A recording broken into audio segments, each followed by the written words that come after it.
Welcome to Chapter 5 of Great Expectations, where Pip's London journey unfolds with secrets, friendships, and rivalries. Let's dive into the story.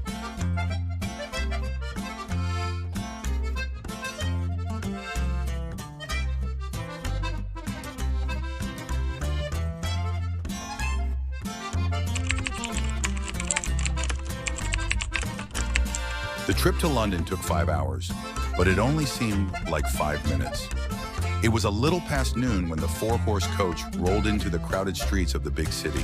I was dropped off at Jaggers' office in a gloomy part of the city. I entered the front office and asked for Mr. Jaggers. "He is in court at present," said the clerk. "Are you Mr. Pip?" I said I was, and he immediately grabbed his coat and hat. "We have been expecting your arrival."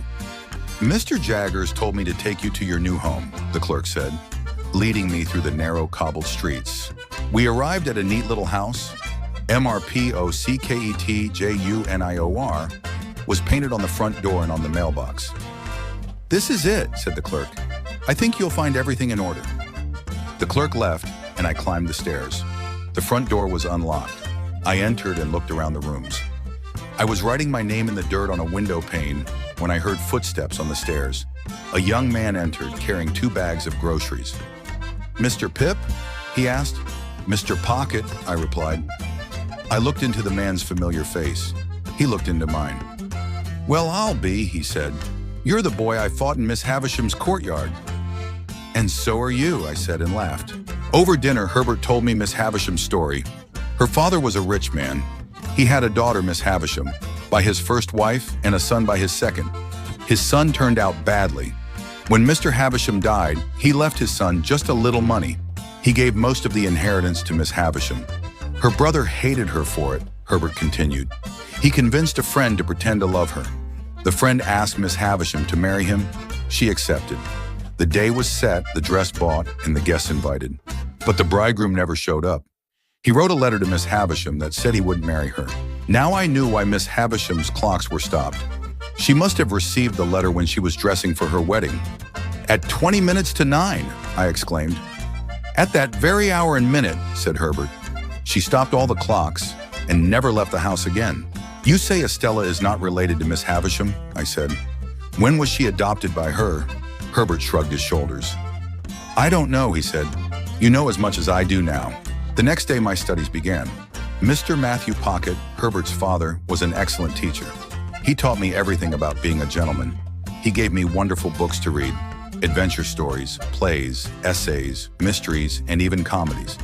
He also showed me which clothes and shoes to buy, and he helped me decorate my room. He taught me how to act at parties, and Herbert taught me table manners. There were 2 other students in Mr. Pocket's small class, Bentley Drummle and Startop. Drummle was a nasty fellow. He was lazy and proud. I didn't like him at all. Startop was open and warm. We became friends. We went rowing in the evenings. Startop and I rowed my boat while Drummle rowed his own far behind us. One evening, Mr. Jaggers decided he wanted to meet my fellow students. He invited the 3 of us to his home for dinner. Startop, Drummle, and I met in front of Jaggers' house. It was impressive in size, but it needed painting and window cleaning. We knocked on the door, and Jaggers led us into the dining room. The table was already set for dinner. "Pip," said Mr. Jaggers, putting his hand on my shoulder. "Who are these fine young men?" I introduced Drummle and Startop, and we all sat down to eat. Jaggers seemed to take to Drummle immediately. They spoke quietly between themselves. The housekeeper entered with the first course. She was about 40, tall and nimble. Her face was pale. Her large eyes were sad, but I sensed a fire beneath her quietness. Each time she turned with a new dish, I watched her. There was something familiar about her, but I couldn't put my finger on it. I was sure I had never seen her before. The evening came to an early end. "I am glad to see you all," said Mr. Jaggers. "Mr. Drummle, I drink to you. You will go far in life." I was astounded that a man as shrewd as Mr. Jaggers could be taken in by the sly Drummle. It turned out that he would not be the only one. In this chapter, Pip moves to London, reunites with Herbert Pocket, and learns the tragic story of Miss Havisham's heartbreak. He begins his studies with Mr. Pocket in the art of becoming a gentleman, meeting his classmates, the arrogant Bentley Drummle and the friendly Startop.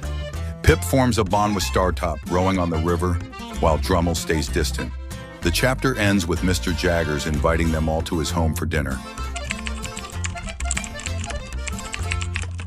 In Chapter 5, key lessons emerge about heartbreak, growth, and relationships. Miss Havisham's refusal to move on shows how holding on to pain can stunt personal growth and emotional healing.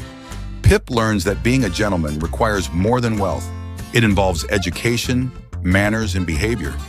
The contrast between Drummle's arrogance and Startop's kindness highlights the value of positive, supportive friendships.